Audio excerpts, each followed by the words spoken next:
Eto mainit na balita. Gilas 3x3 team ginulat ang host country China at Macau sa opening game ng 3x3 event matapos silang pabagsakin parehas sa harap ng home crowd pa mismo ng mga Chinese. Samantalang, Gilas Women masusubukan naman mamaya kontra sa bansang Indonesia. Yan ang mga pag-uusapan natin ngayong araw. Hindi nakapalag ang host country China sa pambato ng Pilipinas sa 3x3 event ngayong araw matapos silang matalo sa opening game 21-18. Consider nga na underdog ang ating team sa event matapos ipadala ng SBP ang Team C o mga newcomers ng Gilas 3x3 team.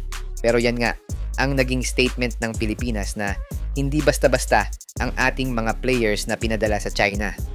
Liamado ang mga Chinese sa height at home crowd pero hindi effective ang home court advantage nila kontra sa mas mabilis at fresh players ng Pilipinas.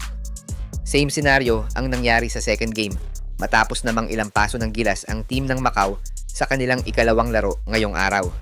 Hindi natin expect to mga idol na magiging maganda ang laro ng Gilas since mga bagong players ang ipinadala ng SBP pero dahil sa nagiging maganda ang momentum ng Gilas simula nang makapasok ang Gilas Women sa World Cup, nagsimula na ring umarangkada ang men's team dito sa event. Though masyado pang maaga para mag-predict, hopefully ay magtuloy-tuloy ang momentum ng Gilas sa mga susunod na laban nito. Sunod na makakalaban ng Gilas ang bansang Iran sa kanilang group phase bago malaman ang mga teams na papasok sa play-in. Inaasahan naman na makakaharap ng Gilas ang paboritong team ng Gilas fans na Thailand sa play-in kung saan makikita na naman natin sina Jakrawan at Lish. Iiyak na naman kaya ang Thailand sa Gilas? Ano sa tingin nyo mga idol? Hi guys! Kung naghahanap ka ng legit Gilas jerseys, marami tayong partner stores ang nagbebenta niyan. All you have to do is i-click lang yung link sa gilid ng mga video at magpa-pop na yung mga stores sa gilid. Get yours now guys at huwag kalimutan mag-subscribe kay Overdrive Highlights. Samantala marami ang mag-aabang sa laban naman ng Gilas Women sa opening game nito kontra sa bansang Indonesia at Macau ngayong araw.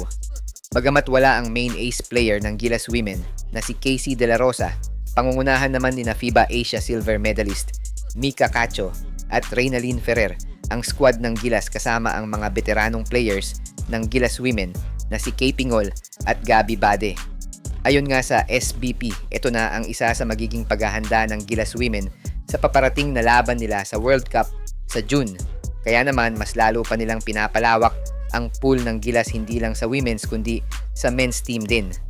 Abangan natin mamaya ang game ng Gilas Women at patuloy lang natin silang suportahan sa ginaganap na event sa China.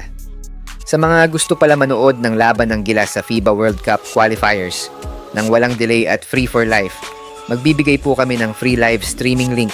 All you have to do is i-like lang po ang aming Facebook at YouTube channel para mabigyan po kayo ng unlimited access sa mga sports games sa buong mundo.